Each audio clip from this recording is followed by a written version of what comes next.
Hey, what's going on, guys? Taylor Sharp here with you for the Huddle Up podcast. And look, on this podcast, we talk all things NFL, whether it's playoffs that are certainly in the thick of things right now, Super Bowl, we'll talk about that when that comes around. But right now, I want to look at coaching searches and coaching changes across the NFL. There are a ton of teams right now looking for coaches, but this one team in particular, very high profile for a number of reasons, including their owner.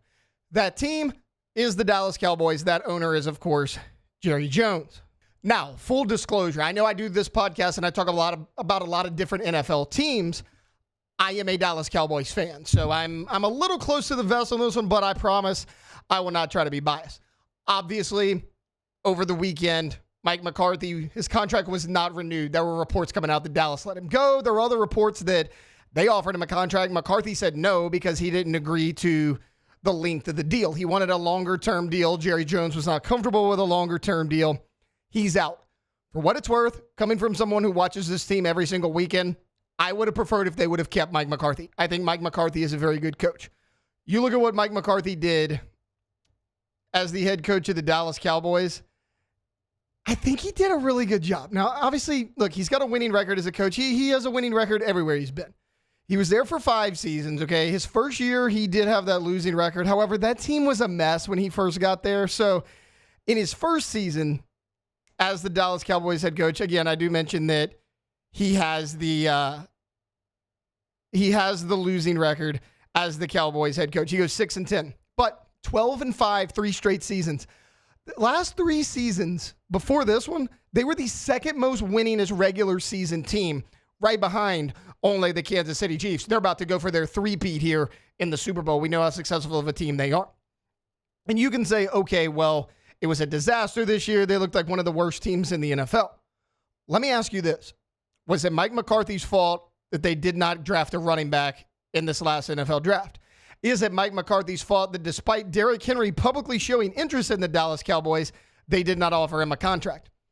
Is it Mike McCarthy's fault that they gave Dak Prescott the richest contract in NFL history and he has an $89 million cap hit this coming season? Or all the injuries that occurred this year? None of that is Mike McCarthy's fault. Honestly, beginning of the season, after how Dallas looked the first 2 weeks, I would have said no way this team goes 7-10. He won more games without Dak Prescott than he did with. I am not a fan of Dak Prescott. I hated that they gave him that big contract. But we know about the quarterback position, right? Teams are so hungry to find that franchise guy. They're going to reach and they're going to overpay for a lot of different guys out there throughout the league. Okay, let's take Mike McCarthy out. I personally think Mike McCarthy is going to be the next head coach of the New Orleans Saints. That's kind of irrelevant right now. I want to look at the head coaching vacancy for the Dallas Cowboys. Names have been thrown out there. There's reports that they are interested in Robert Saleh, which no thank you. I'll pass on that. Defensive coordinator, sure. Head coach, absolutely not. I'm out on that. I get it. It's the New York Jets. Nobody's good there. Robert Saleh wasn't any good there either. And sure, they may have actually been worse without Saleh than they were with him, but I'm good on that. I need to see Robert Saleh be a successful head coach at another stop before I would feel comfortable hiring him and hoping that my favorite team is the one that gives him that opportunity. I need to see him be as successful as a head coach, and we haven't seen it yet. Now, is that his fault? Is that the New York Jets' fault? Probably a little bit of both. Fair or unfair, that's just how it is. And I don't think he's a realistic candidate for that job. Now, the name that has been brought up, you knew it was going to happen. I had talked to some of my coworkers here even before Mike McCarthy got fired, and I said, hey, if Mike McCarthy is not retained as the Cowboys head coach, every single person is going to bring up the name Deion Sanders, and that's exactly what's happened. The moment Mike McCarthy's contract was not renewed, Deion Sanders' name is constantly being thrown out there. There are reports that Jerry Jones has called Deion Sanders. Now, Deion has always talked about how much respect he has for Jerry Jones. He has come out and said, if Jerry Jones ever calls me, I am answering the phone. Doesn't really matter what the topic is about. They may have interest in Deion Sanders. I don't think it's a good fit. This has nothing to do with my personal views on Deion Sanders. We'll leave that aside. This doesn't even have to do with whether or not he's a good coach or a bad coach. But if you do want to look at Deion, he went to Jackson State. That was in a bad place. He struggled his first year. He had 2 successful seasons back-to-back. Goes to Colorado. Really bad year his first year. He goes 4-8. But then he turns it around and he goes 9-4 this year. Now, he did lose the bowl game that he probably should not have, but right now, at high-level power football, Division I in college, he's had one good season, one bad season. I'm taking Jackson State out of the equation. You brought Travis Hunter and Deion Sanders to that school. You had more talent than anybody you played. I'm not counting that. When the playing field is leveled and you have all these things going for you, he's 4-8 and 9-4. That's what we're looking at. He is one game over 500 in 2 years in Colorado. That's all that matters. But that's not to say he's a good coach or bad. I mean, Colorado won one game before they hired him, so even going 4-8, not the worst thing in the world. I think there are better candidates out there. I think there are candidates that have more NFL experience. Look, Deion seems to me more like a college coach. And I know what you're thinking.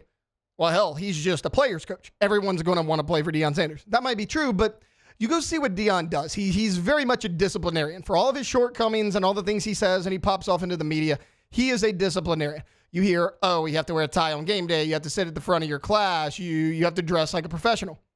That works at the college level. At least so far, we haven't seen a huge amount of success at it at the NFL level. That's a lot of the reason is why Nick Saban failed.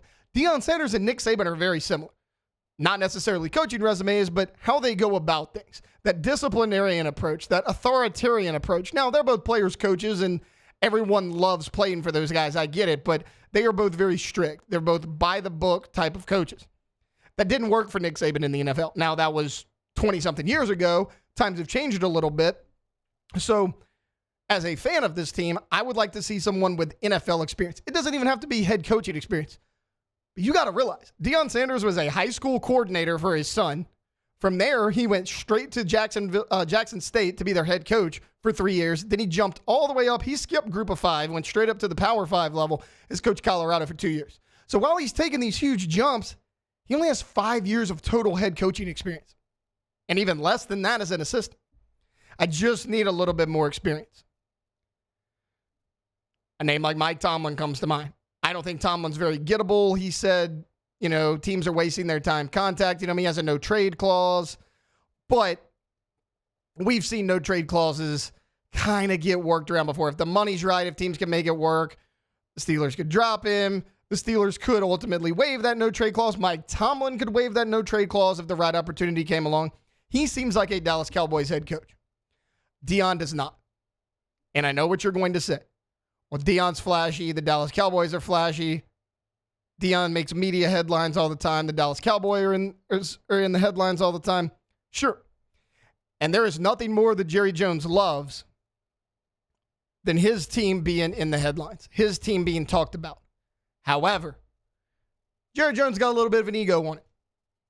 Jerry Jones wants to be the one being talked about. Jerry Jones wants to be the face of the franchise. Jerry Jones wants to be the one who is the center of attention. You bring in a personality and a figure like Deion Sanders, that's not happening. Deion Sanders is going to be the face of that franchise. Deion Sanders is going to get all the media publicity. I don't think Jerry Jones is going to go for that. Obviously, there's mutual respect between the two. Jerry reached out to him. Deion listened. We'll see what, if anything, materializes from that. I just don't see Jerry Jones doing that. I think his ego, once again, is going to get the best of it. That's why I think Jerry Jones is a good owner because the franchise makes a lot of money. I don't think he's a good GM whatsoever. I don't think Jerry Jones can put his ego aside for the betterment of the Dallas Cowboys, and I think the same thing's going to happen here. Whether Deion's the right or wrong candidate, I don't think it's going to happen. For the Dallas Cowboys, again, Mike Tomlin, because not only is he established, he can rebuild the culture. He's a culture builder. We've seen him do it with Pittsburgh.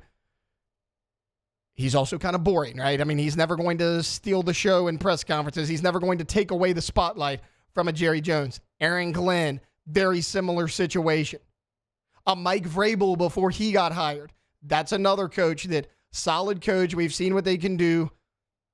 Not going to take the spotlight away from Jerry Jones.